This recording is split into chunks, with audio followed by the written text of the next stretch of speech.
Shelley Q, how are you? Well, how are you, eh? That rhymed. I'm pretty witty for this. I'm trying to hustle a bit more because I'm worried that I'm going to slip into the, I think, in some regard it's great, but you can't pause what you're doing, and it's so important that you've got your own little hustle to build. So, yeah, I'm just trying. The main hustle is university. So I'm trying to get as much in as I can before all the lectures and everything get disturbed. But obviously I've got a bit of acting work coming ahead. I do? Yeah. I'm in a feature film being shot in April and May. Oh. Lo and behold, if the world doesn't collapse by then. Is that local? Yeah, it's actually being shot in Perth. Oh, okay. Yeah. So she's a bit similar to me, actually. She's and people undermine what she's capable of. I don't know how much I can say about her. Yeah, that's fine. But yeah, no, I'm super excited to How long's the shoot? keep going ahead if I know. social distancing doesn't separate us. Well, the whole thing is you just never know. It changes week by week now. Yeah. Like, I think Australia is still okay. I mean, so in a way, I think we're a little bit okay at the moment. Even more social awkwardness. Yeah. It's like, do we elbow tap? You don't know. And you're like, they are following it or not. And, you're both putting out your arms and you're sort of like, oh. Like doing a little. It's just weird. Yeah, I think I'm definitely struggling with that because I'm such a touchy-feely person, and I love being around people. And the worst thought for me is being shut off from the rest of the world. Yeah. And I think that's going to be tough for a lot of people. But obviously you need to do what you can if it means saving lives. Well, yeah, I think so. It's the least we can do. And I don't know. I think it's actually might be a good thing for a lot of people to have that sort of that time to really, because we're constantly surrounded by noise, media noise and things like that. So to have that alone time to reassess things. And like you were saying before, I think the world sometimes it needed a shake-up. And unfortunately, it would only be something like a virus or a war or something where I think perspectives change and people start to realise what's important. And they start to be a lot more grateful for things. And I think that's the positive side. The negative is, we don't know how long this is going to go for. Like yesterday I heard it's going to be another 12 months. Already it's 6 months, I think, travel ban and things like that. So, I'm hoping that we don't lose too many lives. But from what I'm seeing and what I'm hearing, Australia's heading into winter. It's going to be a pretty horrible time. Yeah. But yeah, I definitely agree. I think the only way you can truly be happy is when you're happy in your own company. Yeah, and I think that is what is going to be pretty interesting to see, how a lot of people cope with that because it's hard. Sometimes people need to be around everyone all the time with, media and everything. It can be easy to fall into that trap, but I think some alone time will definitely serve some people well, yeah, including myself. I think that's scaring the hell out of a lot of people. Yeah. Like, what the fuck am I going to do for 2 weeks or 4 weeks? Pick up a hobby. Or yeah, and I think people are panicking when they're buying food and going out and panic buying. But also I think it's a fear as well of not knowing. And also I'm going to be alone, or we're going to be stuck in a house with family I don't like, or get to reunite with family that you like and that could do well as well. And it's something that they feel is the only thing they can control is if they've got supplies, then they feel like in an uncontrollable situation. I know. Which obviously I don't think, toilet paper is going to really control that for that long. But I know. So you, a little bit about yourself. You grew up in the country in Narrogin, am I right? Yes. All right. So small town. Well, I've been there. Really? Yeah. I went there to do some shooting. Oh, okay. Yeah, I've been quite lucky getting out and about in Western Australia. Yeah. So my sister's been there too. She actually went there and did a thing with the community there. Okay. Was this long ago? Or? It was quite a while ago, and I think it was something with women. She went there to help the women with scenarios and things like that. So, yeah, we've both been there. Oh, wow, because a lot of times people say, where are you from? And I say, Narrogin, and they're like, oh, yeah, and you just know. They have no idea. Yeah. Oh, Fiji. Yeah. Yeah. Oh, yeah, I'm not. Nah. Yeah, yeah. But yeah, no. So, well, I'm actually from a bit of a cop out, Highbury. That's a small town, about 15 k's out of Narrogin. Right. But yeah, population a lot lower than Narrogin, so I just say Narrogin. Yeah. Yeah, so I grew up on a farm out of Narrogin, and obviously it's a bit different to the city, but I really loved it. Just having that freedom that you don't really get a lot of in the city, and just being open and not having to worry about making too much noise because of the neighbours, little things like that. I think just really meant a lot, and you look back and you really appreciate what you had back then, and sometimes I wish it back now. But yeah, no, definitely fun growing up on the farm. What do you miss the most?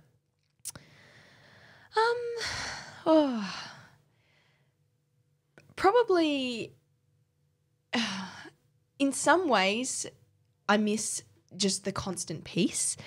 Like in Perth, obviously it's a lot bigger in Sydney and bigger cities as well, but just not having the constant tooting in the cars and this noise from the city. Yeah. On the farm, all you could hear was, the baaing from the sheep and little noises from the birds. And in some ways that's really what I miss the most, just lying down and falling asleep with the sounds of nature around me. Right. As cheesy as that may sound. No. It's because a lot of people I know that have been from rural areas, like, growing up on a farm, whether it's here or over in the States, I've known people. They just love that. Mm-hmm. Like there's not many people I know that has grown up in an environment of a farm or a station that doesn't love it. Yeah. It's not like you hear people going, I can't wait to get away. Yeah, no, definitely. And it's only when you get away, it gives you perspective of how nice it was back where then. You were back then, Yeah, because so often people are wishing, always wanting what they can't have. But I think, definitely you don't hear a lot of farm people saying, I can't wait to get away. Well, apart from when I got to a breaking point and I was like, nah, I need to go. How old were you when that happened? Well, I went to boarding school, so this was for year 10, 11 and 12, so I was 15 when I went to Perth. Oh, okay. Yeah. So it was a bit of a shake-up. I definitely considered myself quite a bit of a country bogan and not a city girl at all. And I just remember being in shock, like my first weekend of boarding school and being told we were allowed to go out to the shops and we could catch the train by ourselves. And that was so new to me because everything back home was, if I wanted to see my friends, it was quite a fair trek into town to go, and we'd have to arrange our parents to drop us off, and suddenly all this freedom, it was exciting. I think, and another thing I've realised is how humble people are from the country. They don't have that ego that city people grow up with, because I think they're competing a lot to sort of get heard when you're around a lot of people. Yeah. And I've never met a person from the country that has had a really big ego, or, they've always been humble. Yeah. So I don't know what it is about, that I think you're more grounded maybe. That's what I was going to say. I feel like a lot of people are very grounded. And yeah, I find that, I love country people. I love city people too, but going home to the farm's always nice because you're guaranteed to get a few larrikins and it's just good fun. Can you tell me, for people that don't know, you're a musician, and that's why I called you on here, because I never forget when I knew you, I didn't know you were a singer. Ah. And one day you put something on social media. You never see what you did to me, oh, 'cause things are different now, and that's how they're gonna be. And I actually thought you were miming, or it was a music video, I think, and I thought you were an actor in the music video. Oh, not singing. I think I told you that, am I right? Yeah. And I was like, man, this woman's got some pipes on her. Aww. Yeah, so how did that all start with singing? So I actually watched the movie Walk the Line when how good. I know. So I was 10 when I watched this movie, and I remember just being fascinated with Joaquin Phoenix and how he, took off Johnny Cash so well, and everything in his movement and his, vocal technique, and Reese Witherspoon as well. And it was then I just fell in love with the guitar and watching him perform. And I just remember being like, wow, look at the way he's connecting with the audience. And it was so special to me. So I always knew that Mum had a guitar sitting around in the house, and that was what sparked me. I thought, you know what, I'm going to learn the guitar. And then from there, all the songs I wanted to do were all the songs from the movie. So Ring of Fire, Walk the Line, Folsom Prison Blues, everything was sort of just, I was pretty lucky that most of Johnny's songs are just ECG with 3 chords, which is sort of how I started playing guitar, and then how So you learned yourself, or yeah, what guitar? yeah, yep. So I played the piano when I was little. I've sort of slacked off on that now. Yeah. But the piano and guitar are pretty similar. If you know a piano chord, you just need to work out where to put your fingers Right. on the guitar, and off you go. Right. So yeah, it was. Is that why when you post on social media, you're often posting with, I mean, I know all the songs, and I'm thinking they're from the 50s and 60s, Yeah. and not many people would know. No. Like, do you know Billie Holiday and Etta James? And Not Anna James, but Billie Holiday, yeah. Etta James sang At Last. Etta James. Etta James, oh, sorry. yeah, sorry. Yeah. Oh, Etta James. Yeah, yeah. Oh, and Feeling Good. Yeah. Oh, she is an inspiration. And how old are you now? I'm 20. Yeah, and you love the classics. I mean, they are idols. And that's They're the something- queens Oh, of, they you know. are, and part of that is one probably because I have older parents, because I have a lot older siblings. So growing up, I was always just listening to whatever they had, whether it was on the record player or in Yeah. the car. But definitely, old music just speaks to me so much more. And yeah, like you say, I love that about Instagram, how you can dub over the top of your stories music, because it's Yeah. not, for me, it's nothing past the 80s. No, but every time I'm like, I know that song. I love that song. Oh, I'm so glad that you do. Yeah, and I still don't think you can beat that though. Oh, Those classics, you know. there's something, it's not as if music now has in some regard become more saturated, but there's just something about the way the old music was produced. And yeah, I think because it was not as easy back then as well to create music, in some way it made it more special. You know, they didn't have 50 takes to get every single note perfect and Yeah. auto-tune. It was just, Auto-tune, all right, no we're auto-tune. rolling and this will go. Like, Yeah. to be in the room with the Beatles when they were recording, like that Yeah. would just be amazing. Is it your goal to sort of travel a little bit and go to these places that were instrumental in producing these icons, you know? I would love to. As soon as I'm finished with study, Yeah. traveling is definitely something I want to go everywhere. I've actually never been outside of Australia, so I cannot. really? Yeah, never. So Oh. so I think, the US is probably somewhere I want to go first. Yeah. In part, I love the American accent, so Oh, do you? yeah. But yeah, no, definitely would love to go to all the classics. Whether that be where Eric Clapton played or Fleetwood Mac or ABBA, just everywhere. Fleetwood Mac would be cool, hey? Oh, amazing. I've been to Nashville. I went to Nashville, Tennessee when I was 16. Oh, wow. And they had a place there called the Grand Ole Opry, and it's where all the classic country and western singers go. They go. And we went there during the quiet time, so we all got up on stage, and they had the old classics mic stand and the mic there, and I didn't know much. I didn't know much about country and western, but my mother is a huge fan of country and western. Yeah. Tammy Wynette and all of those singers.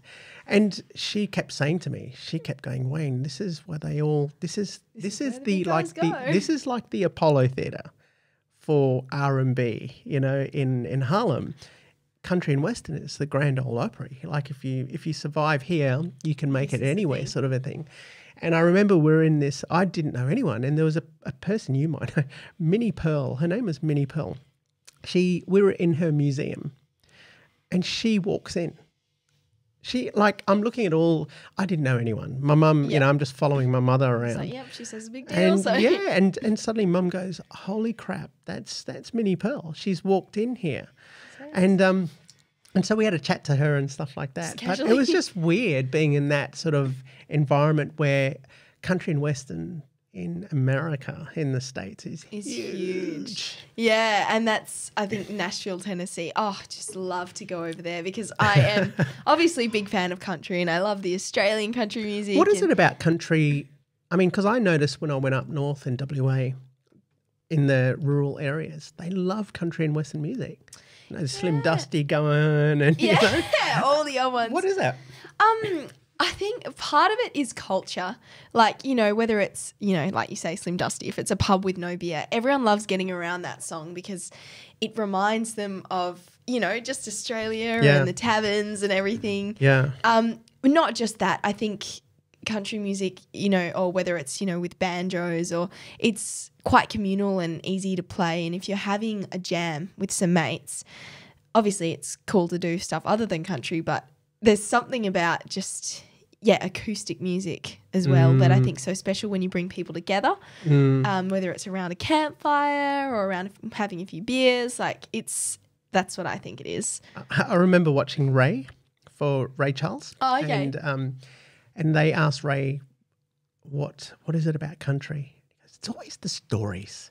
The stories. And that's all he said, is he goes, the stories in country and western music. Yeah, actually, and now that you say that, the storylines are pretty special in, you know, I don't know if you've heard of like Don't Take the Girl. Oh, no. They're so special. And it brings up a lot of emotion and tears, and sometimes you need to listen to those songs, go through the pain to feel better yourself. Yeah. What do you remember the first time you sung in front of people? Or strangers. The first time I sung in front of strangers, I think, was at one of a family friend's. He's now passed, but it was his 60th or 50th, I believe. Right. I think I was 3 and I got up on stage. I think Dad probably was part to blame this. 3 years old. Yeah, and I sung You Are So Beautiful by Joe Cocker. Yeah.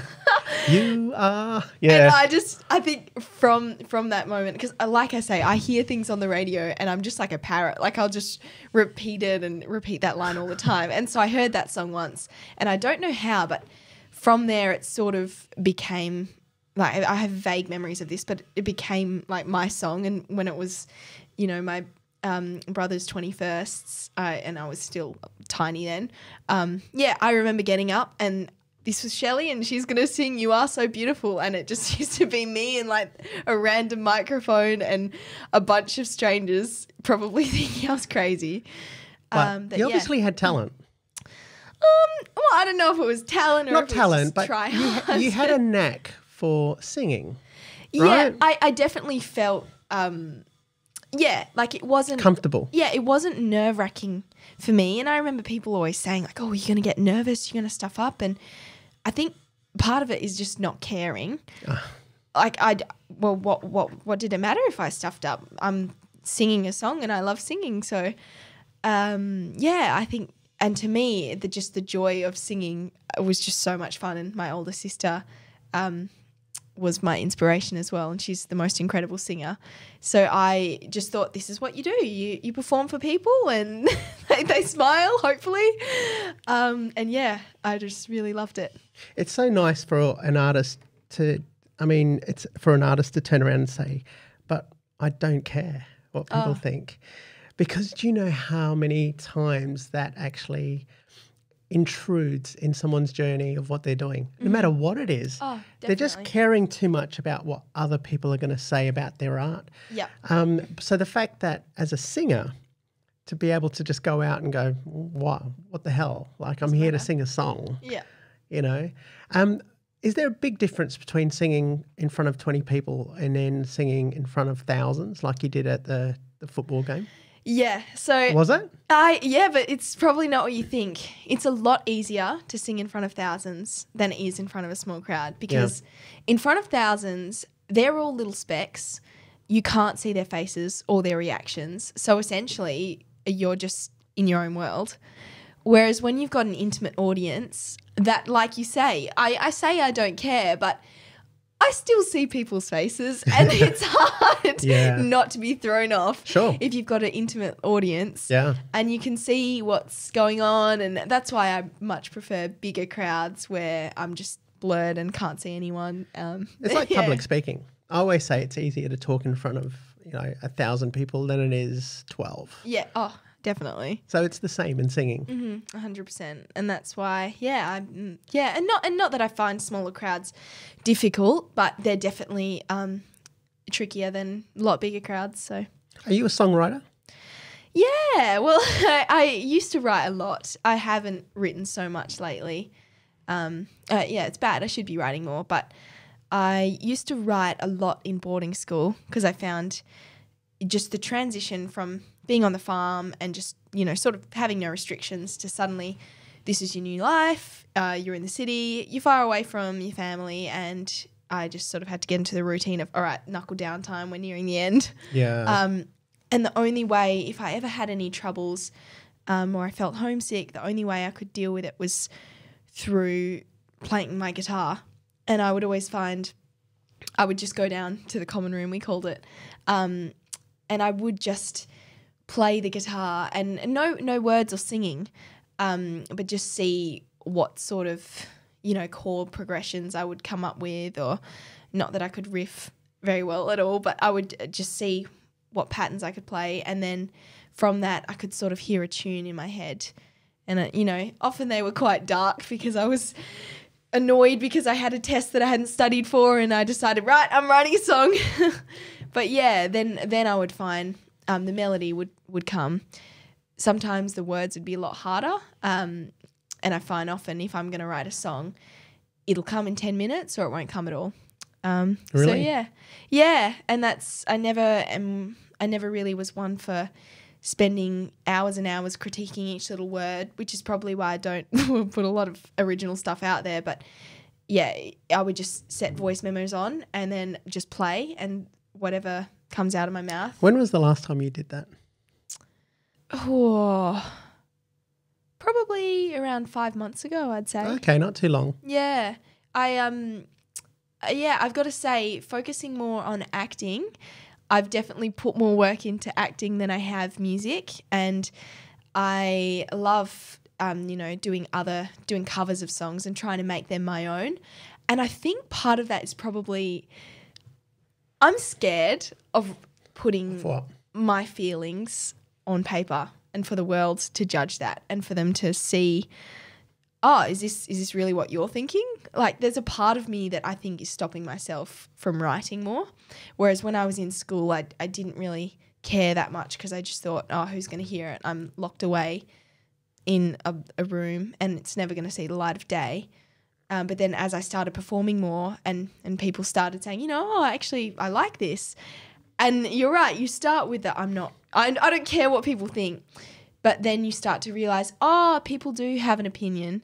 And in part I'm worried that, I'm going to make myself too vulnerable if I write too much. So often if I write something, it stays on my phone. What's the difference with acting? Because you have to be as vulnerable and be open. But is that because you can hide behind the character? Yeah, I think it's a mix of things. In part, I love that I can bring myself into different characters. And that's something that you probably know I've had to work a lot on, being Shelley, but being Shelley in this way and with this motive. Part of Shelley comes out here. Yeah, and not the whole of Shelley. Sure. And that I love exploring that because I have parts of me that how cool would it be to bring this out in a really dark character or a really insane character. And I find, I don't know whether it's also, I think I'm drawn a lot more to acting because it's more of a team thing. And with music, I find it quite lonely if I'm the only one performing, if I'm the only one on the gigging train. And I think if I'm performing with a band, it's fine, but a lot of it is you've got to work yourself, you've got to rehearse yourself, you get on stage, you perform, you go home to yourself. Yeah. And it's not a lot of, this is a project we're working on with others. We got to practice together. Sure. We're going to put this out. And yeah, I think that's what's drawn me more to acting because I love being around people. So are you an introvert or an extrovert, do you think? And I heard a really interesting saying with this is that somebody said to me, people get that mistaken quite a bit. An introvert means that you get your power from yourself. An extrovert means you get the power that, you know, of what you've like that self-confidence, that belief and that energy from people around you. Well, and that's I thought, an interesting yeah. perspective. I know. Well, if you hadn't have said that, I would have said completely like extrovert. I'm pretty loud and probably need shushing. See, every a lot now of and people then. say that, you know, it's about volume and talking, but somebody once said to me, Wayne, it's about where you get your energy from. Ah, it's that's interesting. so Hey? interesting. I know. Okay, well, yeah, that's sort of a bit of a Changes things. spanner in the works. Yeah. Yeah. Well, I used to be very quiet. Obviously when I was little, I was quite loud, but I think I went through a stage when I first moved to Perth. Everything was so new and big and scary. I quietened a lot, and I would have said, yeah, I was quite introverted. But as soon as I sort of you know, broke out of that and found my love for, you know, the creative arts. And I really, I started just, you know, sort of cracking out of the shell a bit. I would have said, more of an extrovert. But now that you've said that, I'm not sure where I stand. Yeah, that made me reassess things as well. Because even though I've got quite a lot of friends, I love my solo time. And I tend to get my creativity when I'm alone. Yeah. And that's another thing I was going to ask you, because a lot of people, you obviously delve in other creative ventures, you know, but some people that only have one, and if they don't do that for a while, if they're not creating within weeks and weeks, they start to get depressed and they don't know why. And, you know, it wasn't, for me, I love writing, and there's a few things I know I like doing, but if I don't do them for a couple of weeks, I know my mood starts to change. Yeah. So the first thing I have to do is change what I eat, exercise and write. Yeah. Or I have to do something creative. Yeah. Even if it takes my mobile phone, if I take my phone out and take pictures, it fulfills just breaks it. something. Doesn't it? Yeah, I find that too. Sometimes, you know, I go insane if I'm stuck doing the same maths problem for 5 hours or whatever it is, or sometimes I know, literally love that. I think that would put anyone in depression. Oh, the amount of breakdowns I've had And this some week. people love maths. They do, escape and into maths. You're a math? I am a math nerd. I'm studying maths. Wow, so that's cool. I love it. But at the same time, you know, every now and then I just need to have a break and just turn whatever equation I'm doing, turn it off and just go get my guitar and just play, or, you know, put some old songs on and just play to that and try and, you know, learn through listening. Yeah. And I think whether it's that or whether it's me trying to think of comedy or something to make me laugh, think whatever creative thing, you're right. It keeps you sane. It does. And I don't know what I'd do if I was just doing engineering and that's it, because I would be stuck in my own head. And it'd be sad a lot of the time, I reckon. So with math, now that you brought it up, I remember a friend of mine, he did math for fun. So on the weekends, he would go and sit down in these private lectures and stuff. And I just said, what the hell are you doing? I say that because my wife loves math too. Yeah. And he said, Wayne, it depends on your teacher. He said, my teacher is so inspiring. And he actually makes his own guitars too. So he makes acoustic guitars. And he's a math teacher, but he's a math whiz. And so he will do things like he'll take a tennis ball and throw it and we'll catch it. And he'll ask us, What's you know, the displacement or the velocity? Yeah, and it's like physics, right? Yeah. And then he'll turn around and he'll question you on your beliefs and break it down into math. So he said, my friend said to me, are you religious? I said, well, I do believe. There's quite a few things I believe. He said, well, that can be explained by math. Energy, spirits can be explained by math.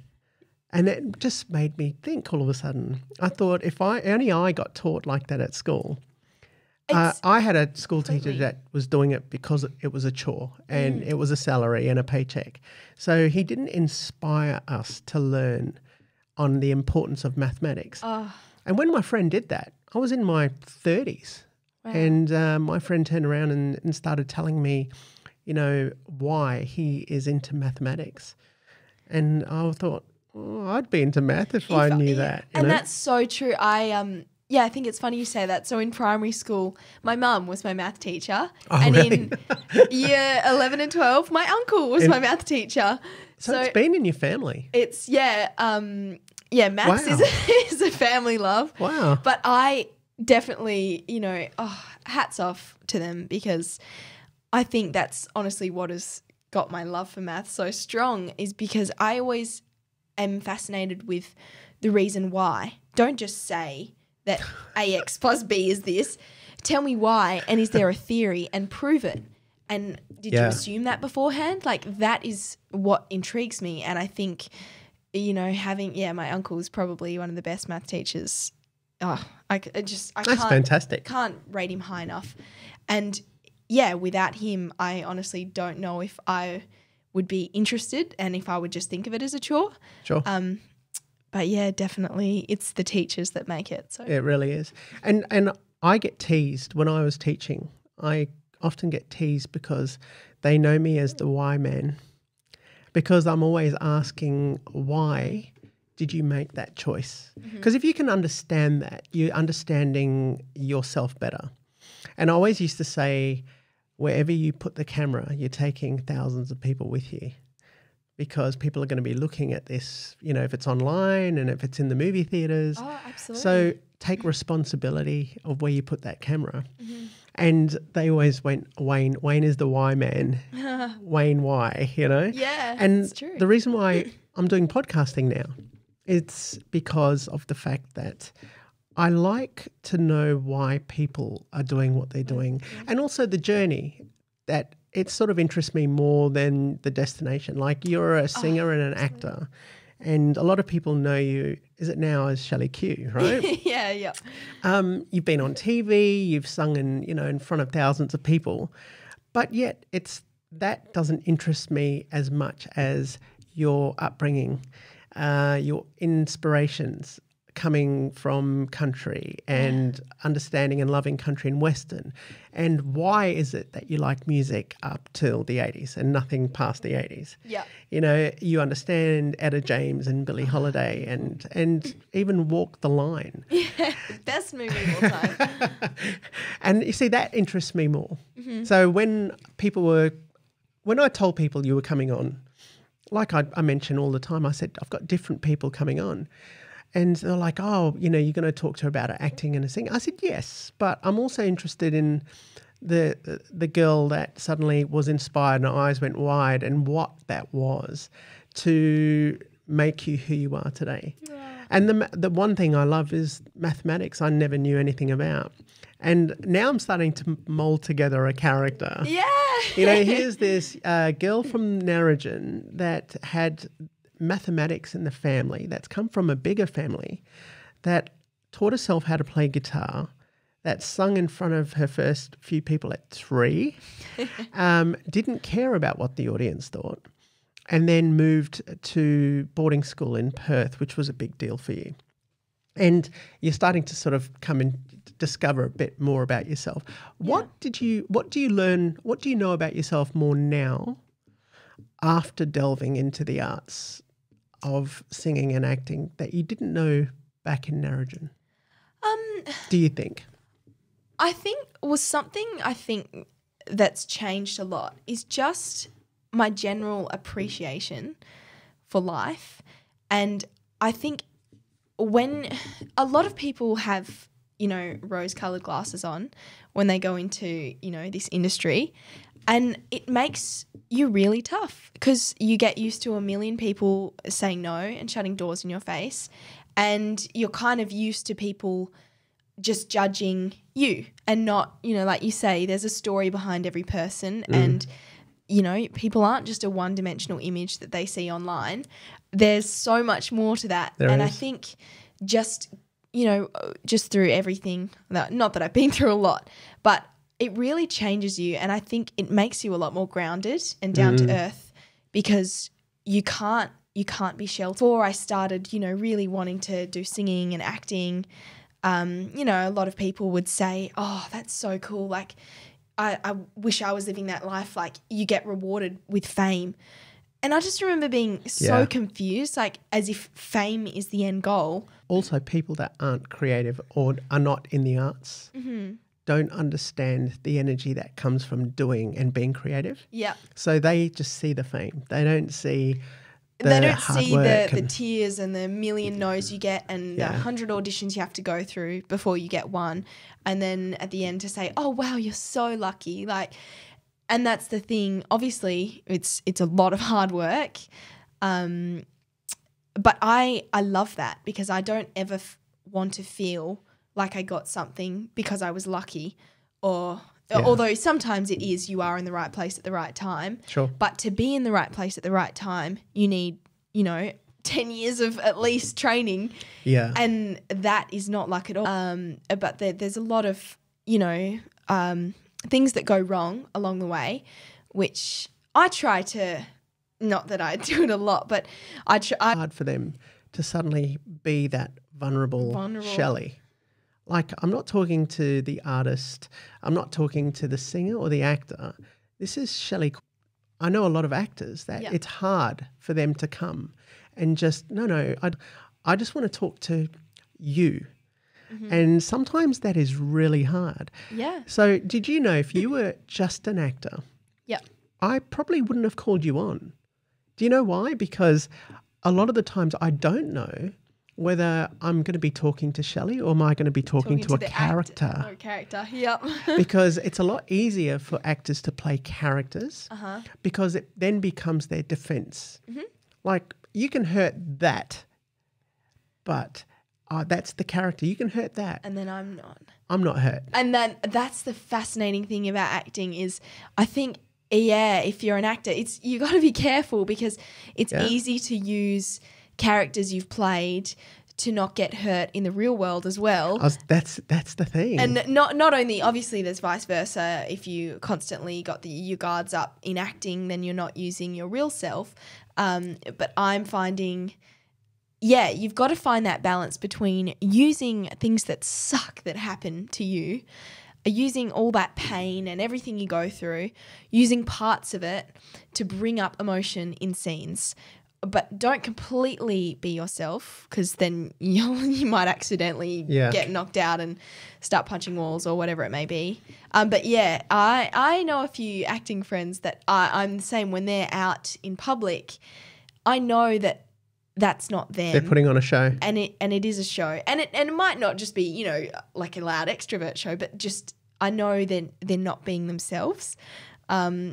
And it's kind of a dangerous line to walk on. At first I just thought it was an ego thing, but it's not. It's for me, it's a defensive thing.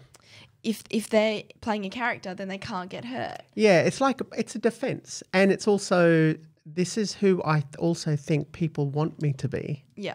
But I also think the reason is because you were delving in other things. I mean, you love mathematics and you love singing. I think that grounds you. Yeah, I like to think it does too. It's good. I love, just trying as much as I can to just not think about, what other people think of you. And when you're sitting at a desk all day doing equations, that really, that grounds you, all right? You're like, wow, this is definitely not the life of Riley, but... I just can't imagine Shelley Q, the singer, the actor, sitting down doing, equations on it. But that's so cool. Yeah, no, it's fun. It's because, like you just say, it's good when I get a break from maths to do singing, but sometimes constantly having to be, presentable and ready to go and ready to put on a performance, that's tiring. And to just know that sometimes it's just thinking power that I need and nothing else matters. It's just me and a pen and a page, and this is what I've got to get to. That's also calming in some regards. So, yeah, very interesting. One thing I used to smile about, because you used to get really upset because people judge you because of your age, Yeah. not understanding the experience behind that person Yeah. and the soul behind that person. Does that still annoy you now? It definitely does, because I find, I have a lot of friends, all ages, a lot younger than me and a lot older than me. And age, I don't know whether it's a city thing, but in the country, everyone is a person, and no one really talks about, what year did you graduate, or what are you up to in life, or where are you in uni, or it's not really spoken of. And I, obviously having older siblings, I had a lot of older friends as well, and I was just always the little muppet that came along to everything.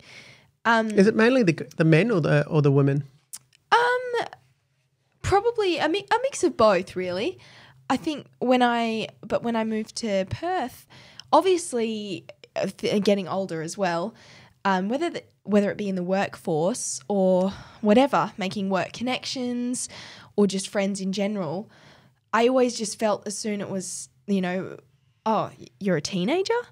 And then as soon as it was set in that tone, I just felt that everything that I had, gone through with them, or whether it was being friends with them or going through work, it was like just that undermined everything. And I just felt that they were, undermining me or being sort of condescending. And so I hated, whether it be in job interviews, just saying my age always became just this heavy burden I carried, because now I'm 20, I don't have to say, oh, yeah, sorry, I'm a teenager. Yeah, you're so old now. But I definitely, I don't, a person is a person. I know so many people a lot younger than me. They are so far wise beyond their years. Yeah. And I'm just like, wow, when I was your age, I was not like that at all. And I would just hate for them to feel the same, but I just always feel like age is, a burden. And I'm sure it happens a lot with older people, going into whether it be acting and then, oh, sorry, we can't have over 30s. Because I remember you were dating back then. Yeah, in my younger in my younger days. But you hated it when the guy would suddenly look at you different because of your age. Yeah, and that's something that I've always just chosen. Now I just try to look past it, and if someone's going to judge me because I'm, my age, well, they're not right. Oh yeah, that's a reflection on them, not me. So anyway, God, I don't know if I could ever go back to that single dating thing. I know. I mean, what is it? What does a young lass like you now? Mm-hmm. Do you have a boyfriend now? No, I am a single Pringle. Oh God, so, I know completely. What is it like now? Oh, you know what? I see some Or of have the you things. just gone, put up your hands on it whenever it comes, it comes? Yeah, that's me at the moment. I'm such it's probably bad to say, but I'm so invested in like study and acting and music. I just genuinely don't have time. And I just think, the effort required. Yeah, well done though. Yeah, thank you. Yeah, well done. But that's where you get your energy from. Yeah. Some people find it very hard not to have that other person, because it's where they get that, that love from. Yeah, and to think that you constantly need someone to justify yourself, or you need to be around someone. And like I say before, when you can hold your own, that's when you find true happiness. If you can be comfortable with just yourself. Obviously, I do it a little too much. I go to too many places, Uber by myself, and go, oh, well, I'm going to have to make some friends tonight because I'm coming by myself. Oh, really? But I do that. Well done. I do it because it's a challenge, and I love making myself uncomfortable, because it's so easy, it's so easy to go through life and just constantly be around the same people, and this is what we do and this is where we go. But how are you ever going to branch out and make new friends or new connections if you don't jump in the deep end and make yourself feel bloody awkward and then go, right, it's sink or swim. I have to make a conversation or I'm going to look like an idiot. And I love that. And I love friends, and I love meeting new people and hearing their stories. So to me, that's sort of something I've Can you get a judgment on a person? How good is your judgment on character? Because you learn a lot about that when you study acting as well. Yeah. Are you pretty good at that? Do you sort of know intentions when guys coming up you're a young, good-looking single girl. Well, I don't know. I'm Do you have- single, but don't know. Do you have that judgment on guys that are coming for that one thing? Yeah. Or are they generally interested in what you do? Yeah, it's funny. I think definitely doing acting has made me just your general observation skills. I'm a lot better at just sitting back and just reading situations and people and quickly picking up on intents and everything because that's what we do for work. But I think it's very easy to see how someone can just view you straight away. And like I say, it's with that a lot with social media. People see a one-dimensional image. Obviously, part of that is because you post photos, you post videos. But I think with videos and like I said before, stories is where I find most happiness. Showing, okay, I'm not just a figure, like an image. There's a person behind this with feelings. Sure. And that changes a lot. And I think so often I've gone into conversations with people and I can see at the start, like you say, they have one thing in mind and they're very quick to judge you. Yeah. But I like to break that and quickly get into if I can read that it's just going the wrong direction. Yeah. For acting. Changing it and getting them to go get into a deep conversation about something. You can really learn a lot about a person. And I can see that their objective then changes because they go, oh, hang on a second. Yeah. This is not, and that's what I love doing. So. Oh, good on you. Yeah. No, it's definitely a challenge out here, but. Yeah, because, when I think when I first met you, you were quite reserved. And you said something that made me go, oh, no. Like you blamed me for putting you out there. Yeah. You said go end up on the side of the street, get your heart broken. I said, to learn more about yourself in that way. And you're like, Wayne, but you said that. And I was like, don't lie, Shelley. No. But it's honestly the best thing because I remember constantly, obviously when I first graduated in 2017 and then I went straight into full-time study at uni, and this was going to the library, at least 5 days a week and coming home so late at night and just not having anything else, not working, just study. And I was quite sad. I never could really experience much but a textbook. Yeah. And it wasn't until I deferred for a year and I started working at a radio station and I started doing acting lessons. Oh, was this recent in the last few years? This was after I deferred my first year. So this was the start of 2019. Oh, okay. And that was all of a sudden it was like, wow, when you're not locked away in a library, so much happens, so much is going on and you can use everything that happens, everything that sucks in life. I just try and think, oh, you know what? I can use that in this scene. I can bring this part of me out, and it's going to hurt. Yeah. But it's useful, and I really I have no regrets. Done. No, well done. I think with books you learn a lot about what you're reading about and that world, but to learn more about yourself, unfortunately, you do have to be tested. You have to go out there. Mm-hmm. I mean, my last guest I had on, Kyla. I don't think I've ever heard a childhood story like it. I mean, she's had probably the toughest childhood I've ever heard from, watched on television, seen documentaries of, and the fact that she has come through it and now inspiring others and coaching others was a great thing. But she learned so much about herself through that. And she's only discovering a lot of that now. So often I often tell even my students when I was teaching, you learn a lot about the world and yourself by experience. Mm-hmm. Like, how are you meant to tell good stories out there with characters that are rich and with depth if you don't know what that is? How can you direct that? You can't. So you have to go out there into the world and get your hands dirty. Yeah. Get your soul, cracked open and fall in love. And then get heartbroken and then know where your boundaries are. Mm-hmm. And you can tell those stories. Yep. As someone who does both, what's harder to get into? What industry is harder to get into in Perth from your experience? Has it been the music industry or the film industry? I honestly, I think It's probably been harder with it's different if you're talking about original music and getting original music played on the radio and out there. Music is extremely difficult because unless you are on the constant gigging train, and as so many people are, but unless you've got shows and shows on end booked, radio stations don't really want to know you, or they don't want to know you as well if you're not signed to a label. So it's sort of like a dead end trap. But it's easier to get on the radio if you are commonly gigging and stuff.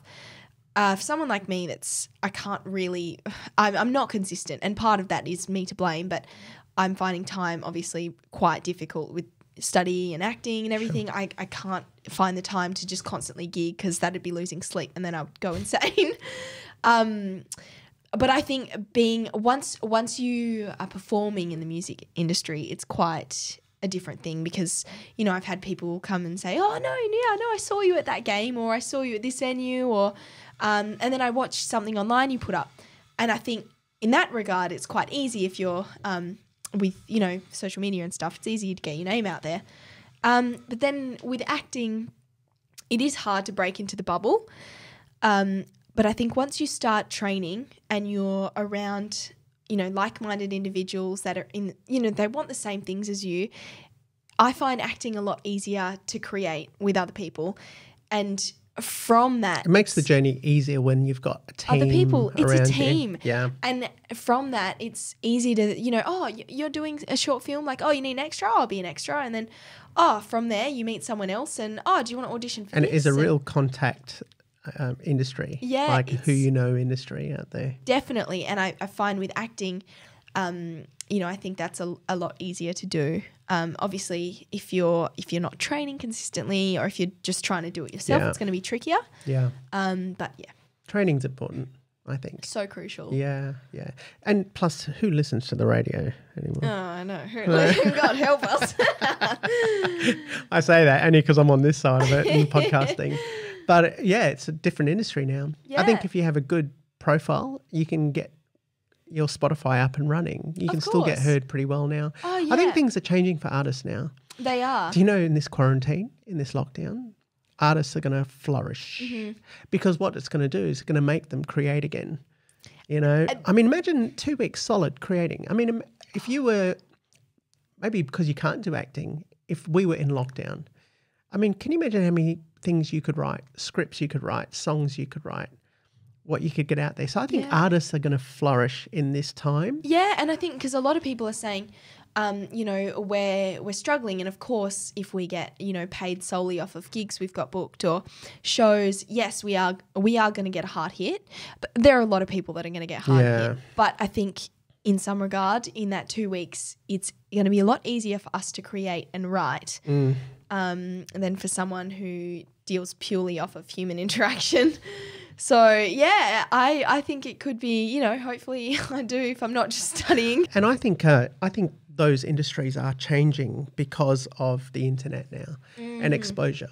Because you think how many people are listening, watching YouTube, how many people are on Instagram, still learning, watching documentaries on YouTube, watching films. And I think it gives people exposure to do what they want. So, I mean, I didn't know. I'm not on Snapchat. I'm on Instagram. Yeah. Snapchat's still going? Still going. I mean, I don't use it a lot, but it's definitely good for the quick little, hi, I'm still live. What's different about Snapchat to Instagram stories? Well, Snapchat, I just have a lot less people, so just a few of my friends. Okay. I have the same sort of ones, and if something funny happens to me or I just want a quick summary of my day, which I'm sure they don't really care about, but I just use it as a quick little, hi, this is me, and then I send it to them, and then they'll, it's just there once and goes. I don't know if you're familiar with Snapchat at all, but it disappears after they've opened it. After they open it. So it's not like a 24-hour thing like Instagram stories? No. So you can do a Snapchat story, which will stay for 24 hours. Sure. It's not as easily usable as Instagram is. That's quite user-friendly. So I just use Snapchat as, just a funny in the moment things happen, I'll just send it off to my friends. But like I say, I'm a big fan of not texting and sending videos to people because Yeah. you can't put emotion into texting. People take things the wrong way, and I want people to truly get like how I'm feeling when something happens. Yeah. So I'm like, pick up the phone and FaceTime me or call me. Just don't text me. So tell me the story of how this egg yolk video started to come through. Like, just give the listeners what happened. Okay, so basically I cracked open, in summary, now for 6 days I've had double yolks in my breakfast. So 6 consecutive eggs have been double yolks. And this is just my usual Willow Springs carton from Woolies. And the first 3 eggs were all singles. So it's not as if the whole carton is doubles. I'm starting to get a bit spooked because I'm not superstitious, but when something happens 6 times in a row and the chances of getting one double yolk are pretty rare, I think. Yeah, I mean, I've started vlogging. I've started putting it up on my story because I genuinely want to know if anyone else has experienced it and what's going on. Well, I don't think so. I think when people get the double yolk thing, they're like, oh, it's good luck. I heard. Okay. I heard it's a good luck thing if you get the Okay. double yolk. And when you were celebrating the double yolk, and then you said, no, this is the 5th day in a row. I'm like, is this a curse or is it a freaking? And that's- Is this going to be your huge break coming? I know, and that's the funny thing because I've heard it either means like you're having twins or it's good luck or someone's going to die. Do you have twins in the family? No, we don't have any twins in the family, and I'm certainly not expecting twins anytime soon. Yeah. So I mean, when it happened the 5th time, I vlogged me cracking open the egg because just for general enjoyment. And this morning I thought I'm not going to vlog me cracking open because it's just stupid and people don't care. And then I was like, it's not going to happen again. And then when it happened, my jaw just dropped. Jeez, maybe the hen went through IVF or something. Well, yeah, it must be a special breed of chicken because Bloody hell. I know. And so many people are saying, like, I've got so many messages saying, oh, yeah, nice one. You've rigged the carton. I promise I didn't check inside each egg before I cracked it. You know what's going to be really freaky is if you buy another carton from another shop and you start getting double yolks. Double yolks. I know. It's. Have you looked it up on the internet? I've looked, and because I've looked up, double yolk cartons, and I think in like some other country in the world, you can actually buy double yolk cartons. Even to me, that's weird though, because how do they know that there's going to be a double yolk? Yeah. But anyway, this is not a double yolk carton, and it's just my usual carton. But I did hear a rumor that apparently some people think that, the suppliers, if they think there's going to be a whole batch of double yolks, they'll try and discard of them because people think it's strange when they get one in their carton and they think that the eggs are off or something. Apparently these batches can sometimes go make it out onto the shelves Right. when they're meant to make it out into the ditch. So I don't know what's Do you know what going I on. think? What do you think? Your blood is like Will Smith's in I Am Legend. And your blood is the solution to this freaking COVID-19. Oh, correct. And they're going to take your blood and it's going to have that immunity like And get cell a in drop it. on someone. And they're going to manufacture that and it's going to... Oh, there my- you go, Shelley. I like that rationale. This mathematician, singer, actor, you're going to be known as the woman that stopped this global virus. Yeah. Oh, we so there you can go. dream. That could be your Shelley I Am Legend cue. Oh, I like that There you spin. go. There you go. So what's next for Shelley? What's next for you? Well, next on the cards is this feature film. Yes, that's right. That I'm shooting next month. So if Cross fingers. social it all distancing goes is not a priority, which I think it might. Yeah, I'm not sure if it'll hinder. Probably every week. will. Changes every week. That's the thing. With every day being so drastically different, I can't even think. I'm just going to, learn the lines and yeah, good. rehearse as if everything's good. So that'll be shooting over the next few months. So yeah, we'll just see where it goes from there. And if people want to contact you, where can they contact you? Feel free to give me a buzz on, whether it's Instagram, it's just Shelley Q. Shelley Q? My email's on there too. So Okay. yeah, that's probably Is the that best way. the best site? I think, yeah, I've got, my email details there as well. So if you'd prefer to email me, it's Sure. on there. So not YouTube or Facebook? Do you have a Facebook page? I do have a Facebook page and a YouTube channel, but I'm not very active on there anymore. So Okay, so it's mainly mainly Instagram. Instagram, yeah. All right, Shelley Q on Instagram. Thanks so much, Shelley, for coming on. Thanks for having me, sharing your mate. stories. Yeah, hopefully all the best. And this feature goes ahead Yes, so we can finally see your skills on the screen. the luck of the double yolks. Who knows what could happen? Yeah, yeah. Look, I think that could be your branding. I think something now is like people are going to want to know, why have you got this and what's coming up in your life. So What's going to happen? I know. I Follow think a the vlog journey. series is coming. I can feel it too. Thanks again. See ya.